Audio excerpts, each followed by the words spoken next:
Hi guys, Darth Deuces here, back on their Star Wars The Black Series action figure review.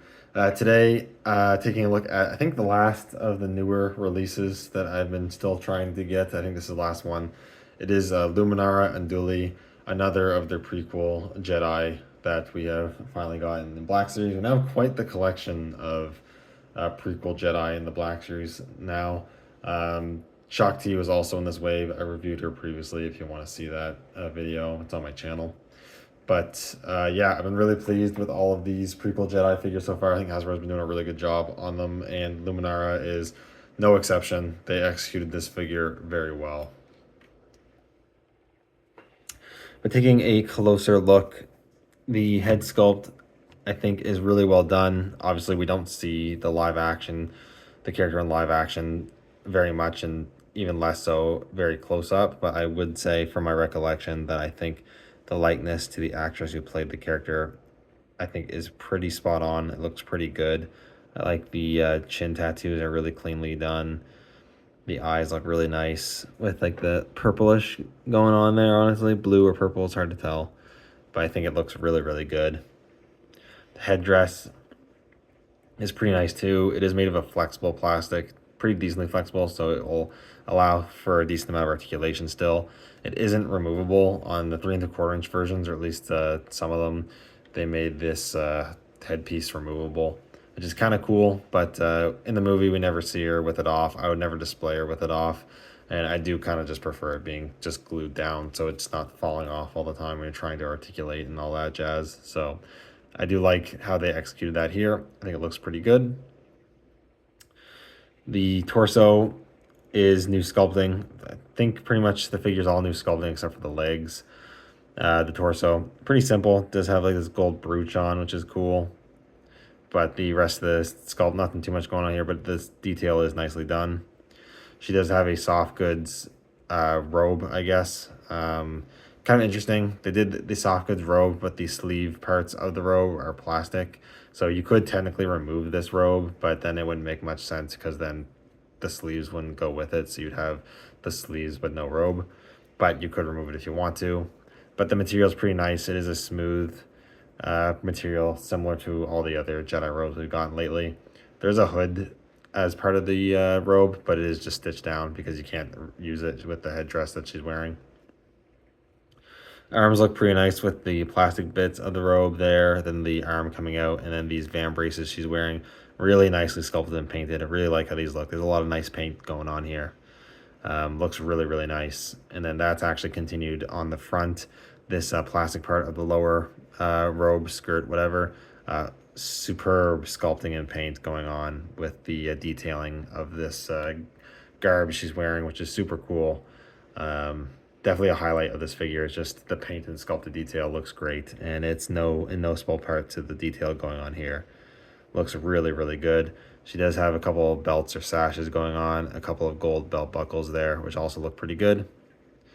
Not really anything on the back there, although I'm just noticing now she has oh, that's supposed to be tabbed in.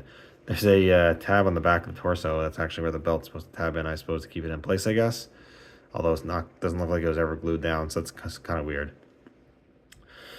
She does have a soft goods lower robe or skirt dress piece that is actually a different material from the outer robe, which is nice. Kind of helps to differentiate them as different materials, which is cool. This one's a bit rougher, but still looks pretty nice and has a lot of space, so it doesn't really hinder articulation, which is good.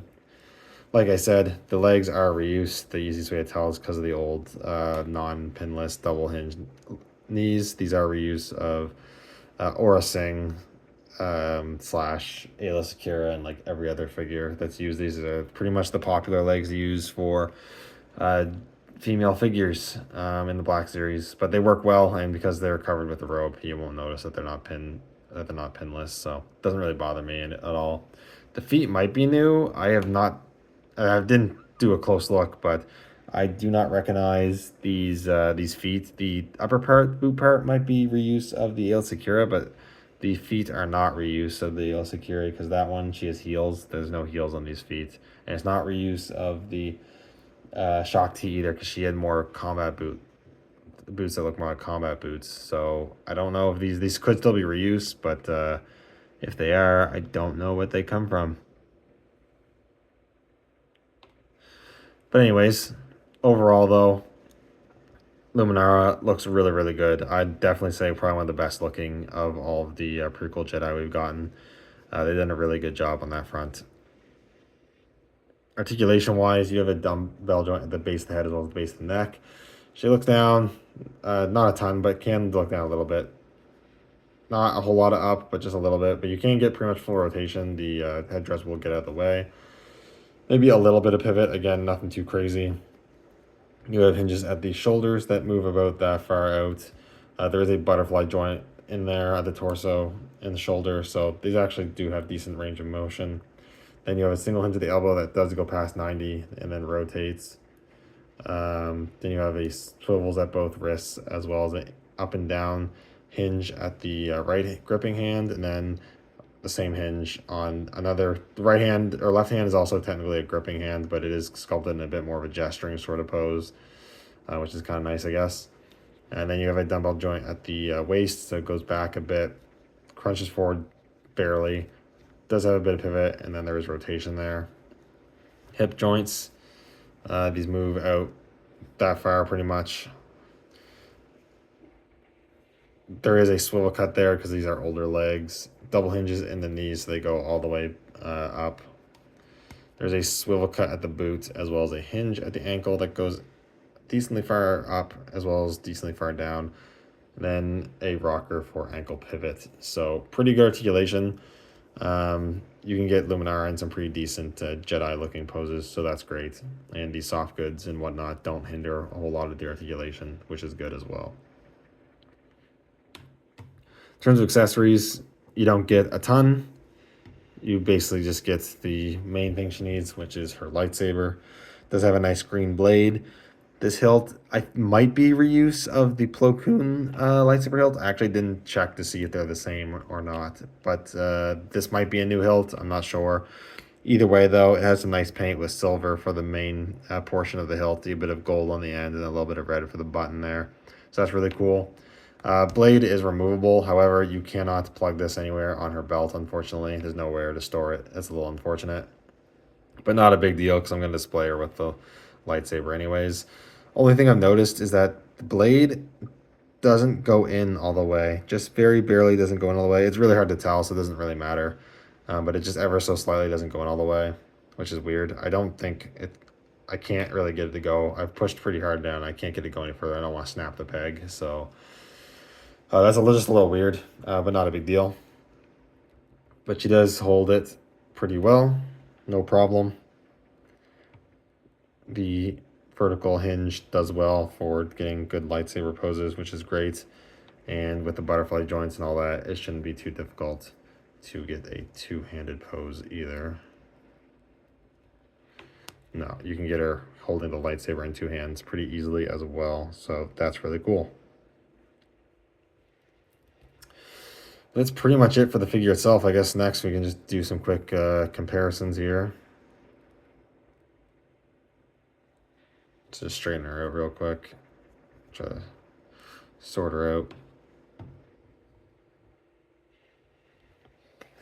So I guess first off, here she is with her wave mate, Shaak Ti. I think these both look really good together. Another two very well done additions to the prequel Jedi. I will say of the two, I think I do prefer Shaak Ti. It's just a little more unique looking, some brighter colors. You know, the Togruta species is a bit more exotic looking than the Miraluka species. Is that what Luminara is? I actually don't remember. I don't think it's Miraluka. Those are the ones that are blind, have no eyes. I don't remember what kind of species Luminara is. Anyways, Shaak Ti is more a bit more unique looking on the shelf, so I do prefer her. But they're both really, really well executed. Then for another female Jedi, here she is with Aayla Secura. These all three look great together. And then here's another relatively recent release from last year. I'm pretty sure last year. Here's Ki-Adi-Mundi. So the prequel Jedi lineup is looking pretty good, pretty solid. I'm pretty happy. There's still some that I'd like to see them release, but we've got a good chunk of them now. The last comparison I want to do real quick, just removing these ones.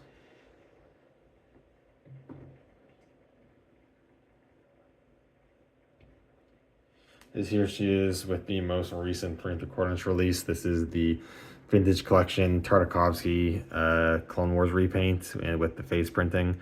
So the color's gonna be a little different because of that. But 3¼ one, still a cool figure. But obviously a lot of the designs is about the same, and even with the robe, with it being